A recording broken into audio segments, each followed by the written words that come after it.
I sat in the emergency room for the fourth time in 6 weeks, my throat still burning, my skin covered in angry red welts. The nurse who'd started to recognize me gave me a sympathetic look as she hooked up the IV drip. "Same thing as last time, Mrs. Hayes?" she asked quietly. I could only nod, too exhausted to speak. In my 67 years, I'd never had allergies. Not to pollen, not to pets, not to anything. My late husband used to joke that I had an immune system made of steel. But ever since March, my body had been turning against me. Severe hives, swelling in my face and hands. Twice, my throat had closed up so badly I couldn't breathe. The doctors ran every allergy panel they could think of. Everything came back negative. The strangest part? It only happened at home. Never at my daughter Sarah's house during visits. Never at the grocery store or the library where I volunteered. Only in my own house, the cozy craftsman-style home in Portland, Oregon, where I'd lived for 32 years. The house where Richard and I raised Sarah, where every corner held a memory. The house that was now trying to kill me. Dr. Patel sat across from me in his office 2 days after that fourth ER visit, his kind face creased with concern. "Eleanor, I'm going to be honest with you. We've tested for every environmental allergen I can think of. Dust mites, mold, pet dander, chemical sensitivities. You're negative for all of them, but your reactions are getting worse, not better. What do we do?" My voice came out hoarse, damaged from the last episode. "I think we need to consider that there's something in your specific home environment that we haven't identified yet. Have you made any changes recently? New furniture? Renovation? New cleaning products?" I shook my head. "Nothing. Everything's the same as it's been for years." "Well, except..." I trailed off. "Except what?" "Except Natalie. My daughter hired her as a companion for me about 3 months ago. Right before the reactions started, actually." Dr. Patel made a note. "Tell me about Natalie." "Sarah was worried about me living alone after Richard passed 2 years ago. I told her I was fine, but you know how daughters are. She found Natalie through some agency, checked all her references. Natalie's wonderful, really. She comes 5 days a week, helps with cooking, cleaning, drives me to appointments. I don't know what I'd do without her now." But as I said the words, something cold settled in my stomach. The timing. Why hadn't I noticed the timing before? That night, I lay in bed unable to sleep. Natalie had left at her usual time, 6 p.m., after preparing my dinner and making sure I took my medications. She'd been nothing but kind and attentive. When I had my episodes, she was the one who stayed calm, who called 911, who held my hand in the ambulance. I pulled up my phone and looked at my calendar, scrolling back through the past 3 months. March 15th, first reaction. March 18th, Natalie's first day. My hands started shaking. No, I was being paranoid. Grief and illness were making me suspicious of an innocent woman who'd done nothing but help me. Sarah had vetted her thoroughly. Natalie had worked as a caregiver for years. She had glowing references from 3 different families. But I couldn't shake the cold knot of suspicion in my gut. Richard used to tell me that my instincts about people were never wrong. "You've got a sixth sense for phonies," he'd say. And something about Natalie had always felt just slightly off to me, even though I couldn't articulate why. Over the next week, I started paying attention. Really paying attention. I noticed that Natalie was always touching things. Opening cabinets I never used, adjusting items on my nightstand, straightening towels in the bathroom. At first, I thought she was just being thorough with cleaning, but she'd do it even when things were already clean, already straight. Her hands were always moving, always rearranging. I noticed that my worst reactions happened in specific places: my bedroom, the kitchen, the bathroom, always spaces where Natalie spent the most time helping me. And I noticed something else. When I had a reaction, Natalie's concern seemed almost performative. Her eyes would widen, her voice would pitch up in alarm, but there was something calculated about it, like an actress who'd rehearsed the scene too many times. One Tuesday morning, I told Natalie I wasn't feeling well and asked if we could skip her visit that day. "Are you sure, Eleanor?" she asked, and I could have sworn there was disappointment in her voice. "I already prepared your favorite soup for lunch. I'm sure. I just need to rest. I'll see you Thursday." That day, I felt fine, better than I had in weeks. And Wednesday, when Natalie was also off, I felt fine too. Strong enough to take a walk around the neighborhood, something I hadn't done in over a month. Thursday, Natalie returned. By evening, I was covered in hives again. I knew then. I knew with absolute certainty that I wasn't crazy, that I wasn't being paranoid. Somehow, Natalie was causing my reactions, but I needed proof, and I needed to be careful. Friday morning, I called Sarah. She picked up on the second ring, slightly breathless. "Mom, is everything okay? Are you having another episode?" "No, honey, I'm fine. I actually wanted to ask you something. Do you remember exactly where you found Natalie? Which agency?" Let me think. It was Golden Years Companions? Why? Just curious. And you checked her references? Of course I did, Mom. I called all 3 families she'd worked for. They all said she was wonderful. One woman even cried when Natalie left to take another position. She said Natalie was like family. Sarah paused. "Mom, what's going on? Is Natalie not working out? Because if you're not comfortable with her, we can find someone else." I almost told her then. Almost spilled everything. But Sarah was already stressed, juggling her job and her 2 teenagers and checking on me constantly. I didn't want to worry her until I was sure. "No, she's great. I was just thinking of recommending her agency to Margaret from book club. Her husband needs someone." After we hung up, I sat in my kitchen for a long time, thinking, if I was right, if Natalie really was doing something to cause my reactions, I needed evidence. I needed to catch her in the act. That afternoon, I drove to Best Buy. A young man with a name tag that said Trevor helped me pick out 2 small wireless cameras. They were the kind that connected to your phone, recording everything. "My daughter's been worried about me falling," I told him, which wasn't entirely a lie. "I want to set these up so she can have peace of mind." Trevor showed me how to install the app on my phone and sync the cameras. "They're motion activated," he explained. "Super easy to use. And they've got great night vision." That weekend, when Natalie was off, I installed one camera on my bedroom bookshelf, hidden behind a stack of books. It had a perfect view of my bed and nightstand. The second one went in the kitchen, tucked behind my collection of vintage tea tins on top of the refrigerator. Monday morning, Natalie arrived at her usual time, 9 a.m. "How was your weekend, Eleanor?" she asked brightly, hanging up her jacket. Quiet, restful. I watched her carefully, my heart pounding. "I'm feeling much better, actually." "That's wonderful." She smiled, but something flickered in her eyes. "Was it disappointment? Let me make you some breakfast. How about your favorite oatmeal with berries?" "That would be lovely." I retreated to the living room while she worked in the kitchen, my phone clutched in my hand. I pulled up the camera app. The kitchen camera showed Natalie moving around, opening cabinets, pulling out pots. Normal morning routine. Then she did something that made my blood run cold. She reached into her purse and pulled out a small container. She looked around even though she thought I was in the other room, and then she opened my container of cinnamon. I used it every morning in my oatmeal and poured something from her container into it. She stirred it with a spoon, making sure it was mixed thoroughly, then put the cinnamon back in the cabinet and her container back in her purse. My hands shook so badly I nearly dropped the phone. I felt like I couldn't breathe, like the walls were closing in. What had she just put in my food? Poison? But why would the tests not show poison? "Eleanor?" Natalie called out. "Breakfast is ready." I forced myself to stand, to walk to the kitchen on trembling legs. The bowl of oatmeal sat on the table, cinnamon sprinkled on top, looking innocent and delicious. "I'm sorry, Natalie. My stomach is upset this morning. I don't think I can eat." Her smile faltered. "But you said you were feeling better." "I was. I am. It's just, I think I'll just have some toast. Let me make it for you." "No!"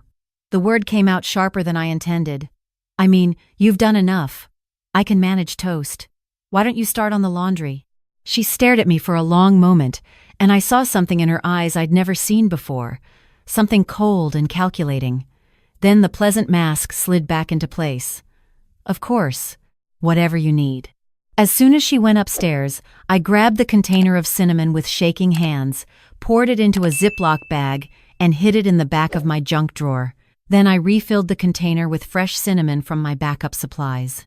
The rest of the day passed in a fog. I couldn't focus on anything except the weight of my phone in my pocket and the knowledge of what was on that video. When Natalie finally left at 6 p.m., I locked the door behind her and immediately pulled up the camera footage. I watched it 3 times, feeling sicker with each viewing. The deliberate way she looked around, the practiced motion of adding whatever was in that container to my food, the careful stirring to hide the evidence. This wasn't accidental. This wasn't a one-time thing. This was practiced, rehearsed. But what was she putting in my food? And why? Tuesday morning, I called Dr. Patel's office and told his nurse I needed to speak with him urgently. He called me back within an hour. "Eleanor, what's wrong?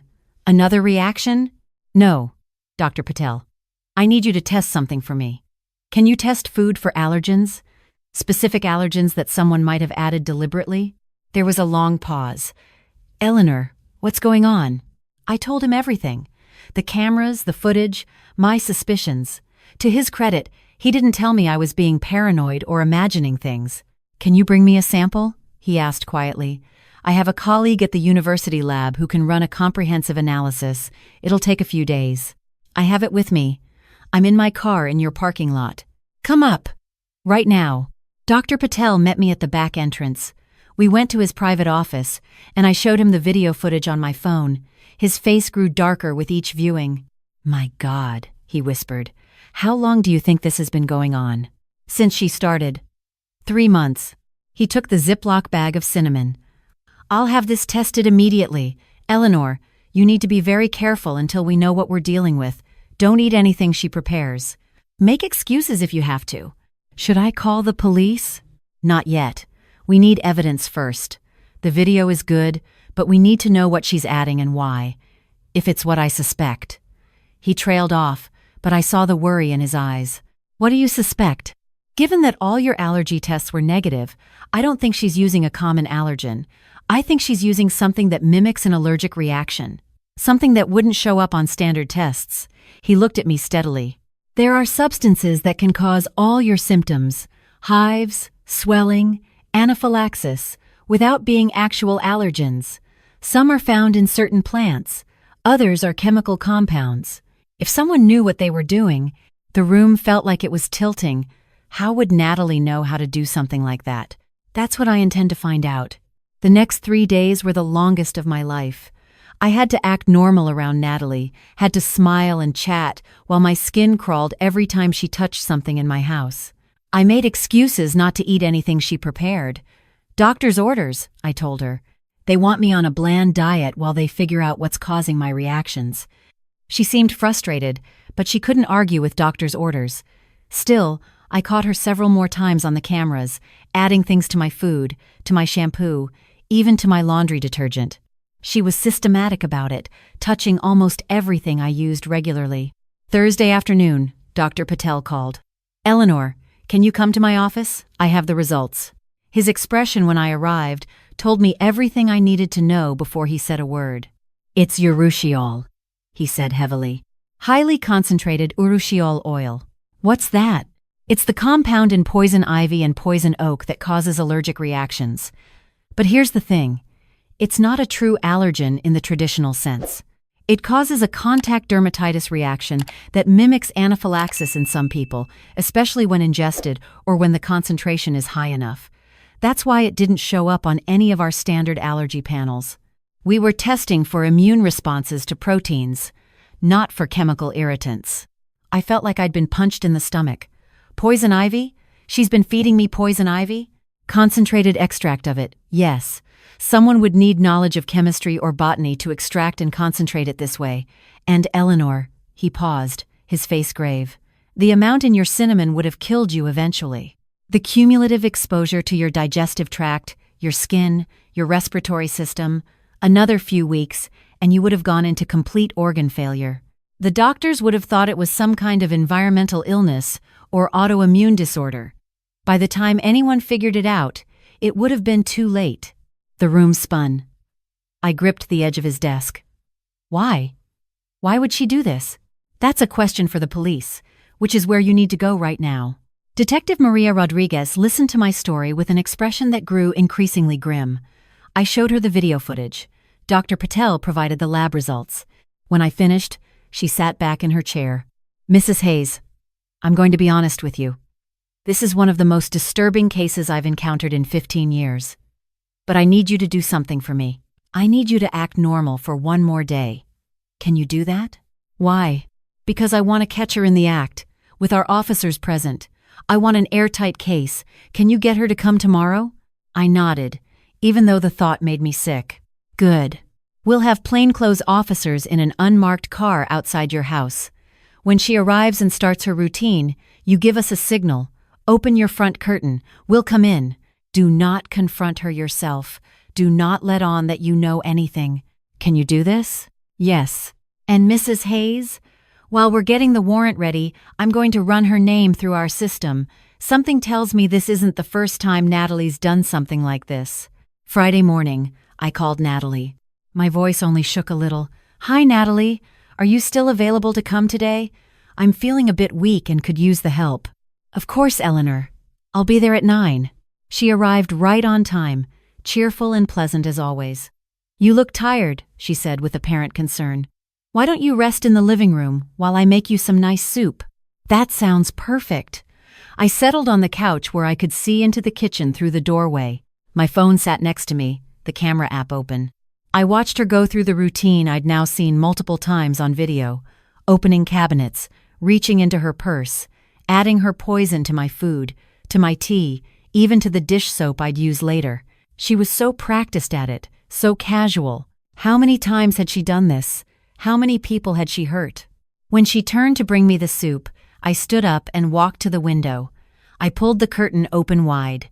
Within seconds, I heard footsteps on the porch. Detective Rodriguez and 3 other officers burst through the door, guns drawn. Natalie Chen! Police! Put your hands up! The bowl of soup crashed to the floor. Natalie's face went from surprise to calculation to resignation in the space of a heartbeat. She raised her hands slowly, and I saw in her eyes that she knew exactly why they were there. Eleanor, she said calmly, as they handcuffed her, you should have just eaten the soup. The coldness in her voice made my blood freeze. Why? The question tore out of me. Why did you do this to me? She smiled, and it was the most terrifying thing I'd ever seen. Because Sarah changed your will last year, didn't she? Before I started working for you. She made sure you'd leave everything to charity instead of letting it sit until she inherited it. She thought she was being noble, encouraging you to enjoy your retirement. But that house? It's worth $800,000. And your life insurance? Another $500,000. Did you know that after 6 months of employment, caregivers can be listed as beneficiaries if the family is too busy to update paperwork? My head spun. What? I forged your signature 3 weeks ago, added myself as a beneficiary, 50% split with Sarah. She'd never question it, would assume you'd done it yourself out of gratitude. When you died of unexplained allergic reactions, I'd express my grief, collect my payout, and move on to the next job, just like I did with Mr. Patterson in Seattle, and Mrs. You in Tacoma, and the Hendersons in Spokane. Detective Rodriguez stepped forward. You have the right to remain silent. But Natalie kept talking, kept smiling that horrible smile. You were supposed to be easy, Eleanor. Old, trusting, lonely. But you had to go and get suspicious. You had to go and investigate. That's enough, Rodriguez said firmly, pulling her toward the door. Get her out of here. As they led Natalie away, my legs finally gave out. I sank to the floor, soup spreading around me in a puddle. Detective Rodriguez crouched beside me. Mrs. Hayes, you did good. We've got her on attempted murder, fraud, and we're going to connect her to at least 3 other deaths in Washington. You're safe now. But I didn't feel safe. I felt violated. Betrayed.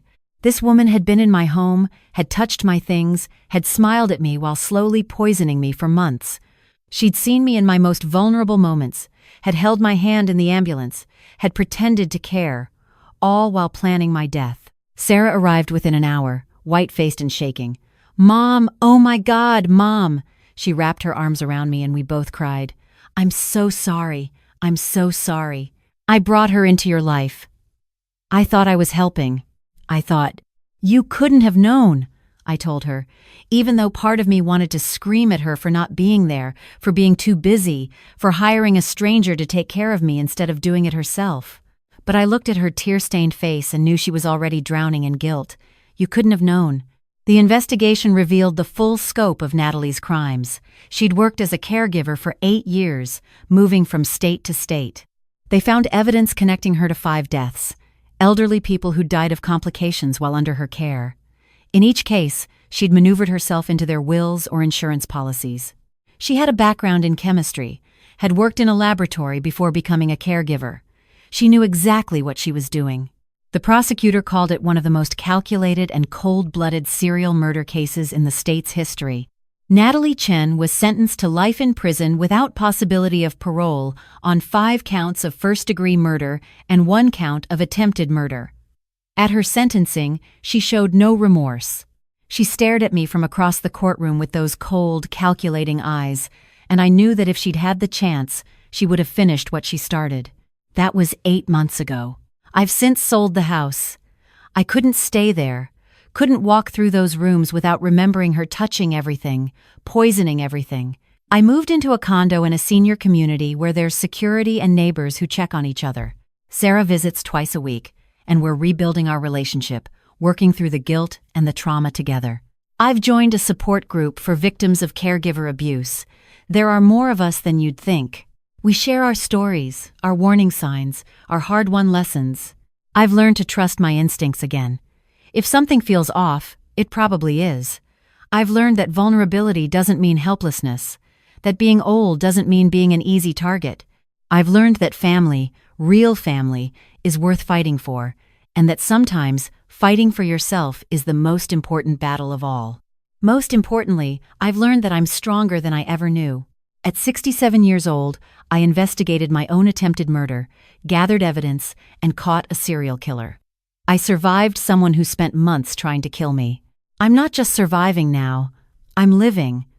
I volunteer at the senior center, teaching other elderly people about the warning signs of caregiver abuse. I speak at conferences.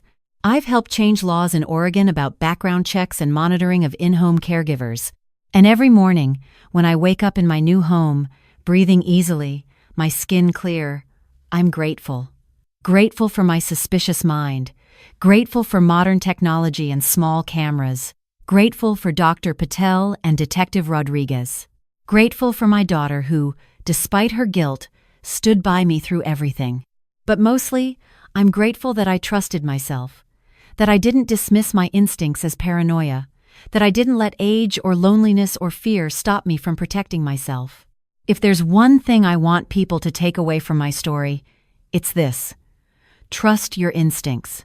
If someone in your life, family, caregiver, friend, makes you feel uncomfortable, pay attention to that feeling. Document everything. Ask questions. Be vigilant. Because monsters don't always look like monsters. Sometimes they look like a pleasant woman with a kind smile, offering you a bowl of soup. And sometimes, survival means refusing to eat it.